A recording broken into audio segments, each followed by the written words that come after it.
s'y occuper et essayer de joindre. T'es peut-être une jeune femme, une femme qui est célibataire et qui, au fond d'elle, aimerait retrouver l'amour. Ce qui est totalement normal. Peut-être même que dans tes prières, tu demandes à ce que Dieu te donne ton mari.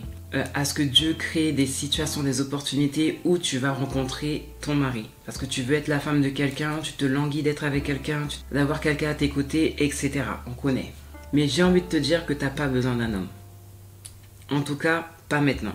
Je ne sais pas ce que tu as pu expérimenter dernièrement dans tes anciennes, dans tes précédentes relations. Si tu as été confronté à des relations qui ont été toxiques, nocives, desquelles tu ressors blessé, meurtri, aigri, dégoûté, las, etc. La première chose sur laquelle tu devrais mettre l'accent, c'est plutôt de te reconstruire. Tu n'as pas besoin d'un homme. Il y a des personnes qui sortent d'une relation et qui se mettent automatiquement aussi rapidement dans une autre relation.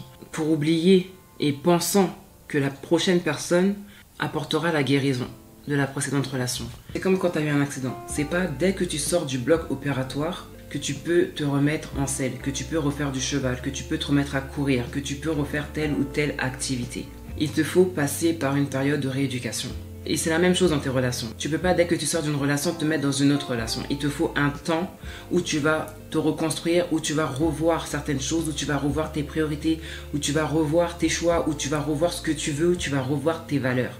Il y a une erreur que certaines femmes font quand elles sont dans ce besoin, dans cette quête d'amour, dans cette quête de relation, dans cette quête d'être avec quelqu'un. C'est que ce besoin, ce manque, ce désir qu'elles ont devient une idole, devient une obsession. Et cette obsession les font oublier les choses qui doivent être essentielles dans leur vie. Ce que j'ai envie de te dire aujourd'hui, c'est juste que t'as pas besoin d'un homme pour te reconstruire. Au contraire, un homme, si tu penses qu'un homme va te reconstruire, si tu penses qu'un homme va être l'élément qui va te permettre de te remettre sur pied, si après des échecs amoureux, tu penses que le prochain ou la prochaine, mais en l'occurrence le prochain, sera l'homme qui va te consoler, l'homme qui va te permettre de te remettre sur pied, j'ai envie de te dire, détrompe-toi. Quand tu te mets avec certaines personnes, tu penses que c'est la bonne personne et cette personne te détruit encore plus que tu n'étais avant d'être avec. Pour éviter certains carnages qui ont lieu quand on sort d'une relation et quand on se remet aussitôt dans une relation sans chercher à savoir qui on est, ce qu'on veut, où on va et avec qui on peut aller, on se retape un mur. Pendant que tu attends qu'un homme rentre dans ta vie, que le bon rentre dans ta vie, ce que je te conseillerais de faire, c'est de te concentrer sur toi, c'est de te concentrer sur ta vie spirituelle, c'est de te concentrer sur tes activités, c'est de te concentrer sur les choses qui sont essentielles à ta vie. Prépare-toi à être cette femme que tu veux être plutôt que d'être en attente de que quelqu'un vienne dans ta vie. Mais si cette personne vient dans ta vie et que dans ta vie c'est le désordre, c'est le chaos, tout est dans tous les sens, comment tu vas pouvoir équilibrer, harmoniser, aménager cette relation avec ta vie, avec tes obligations, avec tes devoirs? Il faut que tu te structures déjà en tant que personne. Il faut que tu aies une organisation, une manière de gérer ton temps, une manière aussi de te gérer toi-même, déjà que tu te connaisses. De la gestion de soi naît le changement extérieur. Connais-toi déjà et tu sauras comment être en fonction des personnes, de ton environnement et des événements que tu peux être amené à vivre. Mais ne te jette pas la tête la première dans une nouvelle relation sans avoir fait le point sur ta vie, sans avoir fait le point sur la direction que tu veux donner à ta vie et à ta vie sentimentale, sans savoir ce que tu veux, ce que tu désires, ce que tu attends et ce que tu mérites. Tu es tombé sur des personnes qui t'ont fait du sale. Tu es tombé sur des personnes qui t'ont menti. Tu es tombé sur des personnes qui t'ont trahi. Tu es tombé sur des personnes qui t'ont prise pour acquise. Tu es tombé sur des personnes qui ont voulu te contrôler. Tu es tombé sur des personnes qui t'ont rabaissé, qui t'ont diminué. Tu as été amené à faire des choix que tu ne voulais pas faire, mais que tu as fait par amour, mais au final, tu te retrouves la perdante de l'histoire. Tu as entravé tes valeurs pour être avec une personne et au final, tu te retrouves à être celle qui est laissée pour compte. Si tu crois en Dieu, concentre-toi sur Dieu. Cherche à améliorer ta relation avec Dieu. Ça te permettra de savoir déjà qui tu es. Ça te permettra de savoir ce que tu mérites. Expérimente l'amour de la personne qui est amour. Parce que tu ne peux pas trouver l'amour si tu ne sais pas déjà ce que c'est. Il faut que tu te concentres et que tu te rapproches de la personne qui est amour et qui te donne le véritable amour. La personne qui ne va pas te décevoir. Tu sais, regarde, je vais te donner un exemple. Le peuple d'Israël voulait absolument un roi. Ils voulaient faire comme les autres nations. Eux-mêmes ont dit, nous aurons un roi parce que les autres nations ont un roi. Et quand ils ont fait cette demande à Samuel, au prophète Samuel, il a dit à Dieu, voilà ce que ton peuple demande. Dieu lui a dit, ok, donne-leur ce qu'ils veulent. Dis-leur par contre que le roi qu'ils vont avoir, il va faire ci, ça, ça, en défaveur du peuple. Là où le peuple il a fauté, c'est parce qu'il a demandé un roi, alors qu'il avait vu la main de Dieu, la présence de Dieu, l'amour de Dieu, la protection de Dieu, le Dieu qui pourvoit. Ils ont tout vu de Dieu, mais ils n'ont pas voulu que ce Dieu-là règne sur leur vie. Ils ont voulu, à leurs yeux, quelqu'un de physique et quelqu'un de mieux. Et malgré les détails de ce qu'ils allaient vivre avec ce nouveau roi, ils ont dit non, c'est bon, c'est pas grave, on aura ce roi-là. Ils ont demandé un autre roi parce qu'ils n'étaient pas en relation avec leur premier roi. Ils n'étaient pas en relation avec Dieu. Ils n'étaient pas en mesure, bien qu'ils aient vu, entendu, bu et mangé tout ce que Dieu avait mis à leur disposition. Ils n'ont pas pris le temps de connaître ce Dieu-là. Ils ont bénéficié de cette main, mais ils n'ont pas bénéficié de la face de ce Dieu-là. Et c'est ce qui les a amenés à faire le choix qu'ils ont fait, de vouloir un roi qui règne sur eux, qui marchera à leur tête au combat, etc. Je fais un parallèle avec la femme qui veut un homme, mais qui ne connaît pas Dieu, qui ne cherche pas à connaître Dieu et qui se concentre juste sur vouloir un homme que sur ce Dieu qui va lui donner un homme.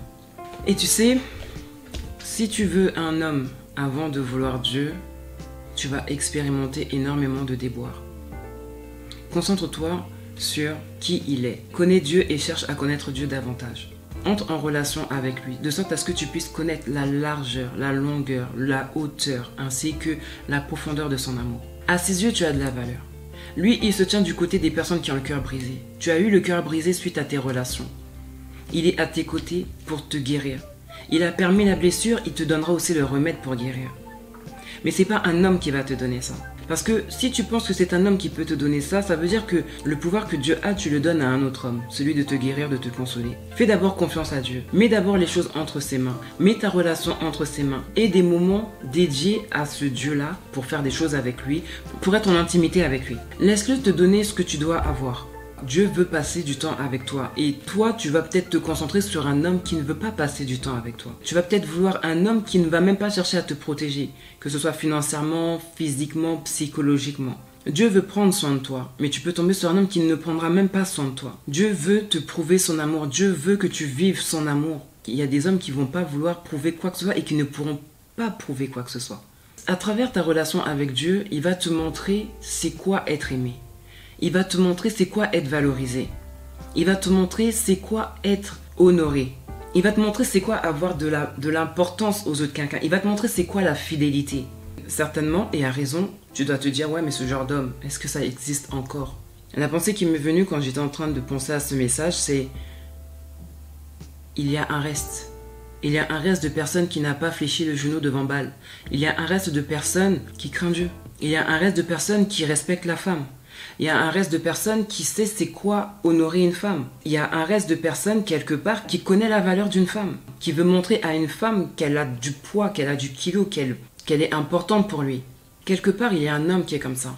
Mais il faut, avant de vouloir être en relation profonde avec quelqu'un, être en relation profonde avec Dieu.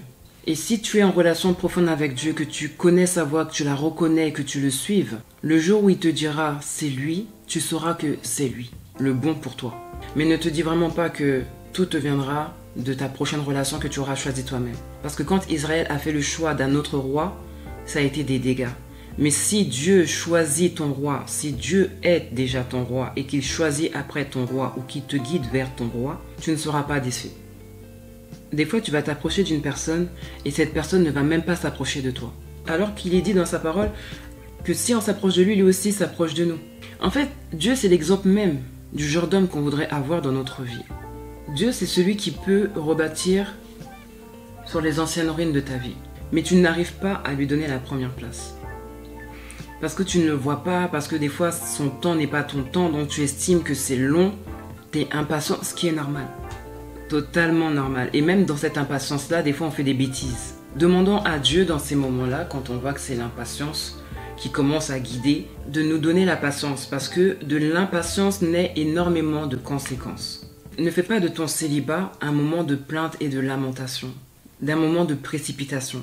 Cherche Dieu, sois en relation avec Dieu, prends du temps avec lui, lis la parole, regarde des prêches, écoute des musiques qui te conduisent vers lui, échange avec des personnes qui vont te renforcer dans ta foi, dans ta patience, dans ce dont tu as besoin pour attendre correctement que Dieu te donne le bon, que Dieu t'amène vers le bon, ou que Dieu amène le bon à toi, en tout cas comme il voudra faire, sans que ça ne soit fait avec ta force. Parce que ce n'est pas par ta force, ce n'est pas par ton pouvoir, mais c'est par l'Esprit de Dieu que tu un jour rencontreras la bonne personne. Mais si tu commences à vouloir mettre ta main sur les choses que Dieu doit faire pour toi, si tu veux intervenir, si tu te mets sur le chemin que Dieu a emprunté, doit emprunter lui-même pour te ramener quelqu'un, ça peut très mal finir. C'est comme Usa, quand l'arche a commencé à pencher, il a voulu la redresser, il a été foudroyé sur place. Si tu remets entre les mains de Dieu de te donner la bonne personne pour ta vie, laisse-le faire du début à la fin. Toi, occupe ton esprit en étant en relation avec lui, en te concentrant sur lui, en t'occupant de ta maison, en t'occupant de tes enfants, en t'occupant de tes activités, en t'occupant de ton travail, en t'occupant dans ta vie sociale, en t'occupant dans ta vie sportive. Occupe-toi. De toutes les manières, plus tu vas t'occuper, moins tu vas penser à ce qui te manque. Et Dieu comblera de toutes les manières ce manque, ce besoin que tu as. Mais toi, fais ta part en travaillant sur toi et en t'occupant l'esprit au maximum. Parce qu'il y a des personnes qui font de leur quête d'amour une idole. Et Dieu est mis de côté, et c'est là qu'il y a de la précipitation, et c'est là qu'il y a des erreurs, et c'est là qu'on commence à cracher sur ses valeurs pour être avec une personne qui au final va nous décevoir. Et ne sera pas la bonne, va nous faire perdre notre temps. C'est vrai qu'aujourd'hui, on voit beaucoup sur les réseaux tout ce qui est mariage, tout ce qui est, tu vois, les couples qui sont heureux, les couples qui ceci, qui cela. Mais notre temps n'est pas le temps des autres. Nous n'avons pas commencé au même moment, nous n'avons pas les mêmes besoins, nous n'avons pas la même histoire, nous n'avons pas le même couloir. Donc investis en toi, investis au bon endroit, investis sur la bonne personne. Il y a une chose aussi que je vais dire, c'est quand tu auras eu ce que tu veux, quand tu auras eu ton homme, quand tu commenceras à dormir avec quelqu'un à tes côtés, quand tu souriras parce que voilà, quand tu recevras des fleurs, quand tu seras vraiment là où tu dois être avec la personne que tu dois être en recevant ce que tu dois avoir. N'oublie pas qu'il t'a exaucé. C'est pour cette raison que j'ai intitulé cette vidéo « Tu n'as pas besoin d'un homme ». Tu as besoin de Dieu.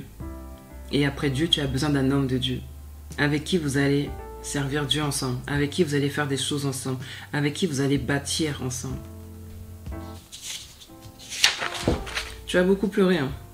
Tu as énormément pleuré dans tes anciennes relations. Tu n'as pas été à ta place, tu n'as pas eu la bonne personne à tes côtés.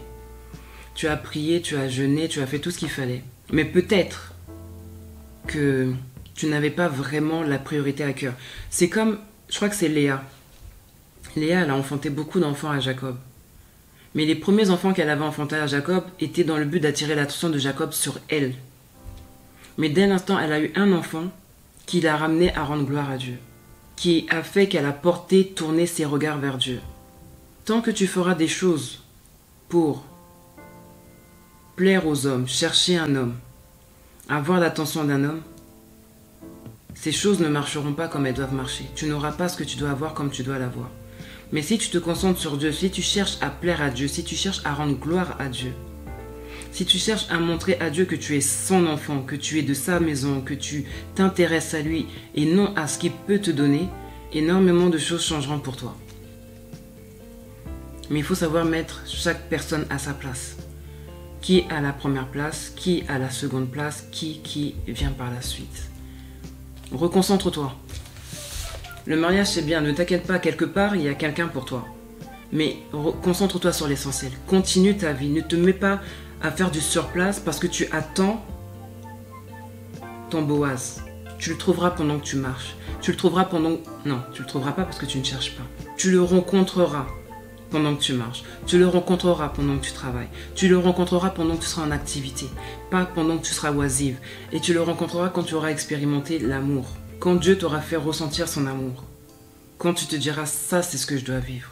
Un homme doit m'apporter ce que Dieu est capable de m'apporter. Ça ne sera jamais au même niveau que Dieu. Qu'on se comprenne bien. Ça ne sera jamais au même niveau que Dieu. Mais si aux yeux de Dieu j'ai de la valeur, j'attends que aux yeux de l'homme avec qui je vais partager ma vie, j'ai de la valeur. Si Dieu pourvoit pour moi, j'attends que l'homme avec qui je vais être puisse pourvoir pour moi. Ça ne veut pas dire que je vais rien faire et qu'il va tout faire. Qu'on se comprenne bien. Mais comprenez l'idée. Si Dieu me protège, j'attends que l'homme avec qui je vais être me protège également. Si Dieu veut passer du temps avec moi, que l'homme avec qui je vais être veuille aussi passer du temps avec moi. Si Dieu me donne sa paix, veut que je sois en paix, parce que la paix c'est la santé pour le corps, Je veux pas être avec un homme qui va me donner une agitation émotionnelle, mentale, cardiaque pour me retrouver dans des complications médicales. Je parle à une personne intelligente, donc je pense que tu as compris l'idée. Arrive à l'état d'esprit où tu cherches à connaître Dieu pour qui il est et non pour ce qu'il peut faire pour toi et ce qu'il peut te donner. Ne recherche pas la main qui bénit plutôt que celui qui bénit. C'est un peu comme une personne que tu connais qui vient te voir que lorsqu'elle a besoin de quelque chose mais qui ne te connaît pas profondément, qui ne cherche jamais à savoir ce que tu penses, qui tu es vraiment, qui te pose jamais de questions sur ta personne, qui ne cherche jamais à te connaître, mais qui cherche seulement ce que tu peux faire pour elle. Si en tant que personne ça nous déplaît qu'on nous fasse ça, alors c'est là qu'il faut arrêter de faire ça envers Dieu. Voilà, je pense que j'ai tout dit. Donc je te laisse avec ça en espérant que cette vidéo te sera bénéfique. C'est tout pour moi. Sur ce, bon courage. Mouah.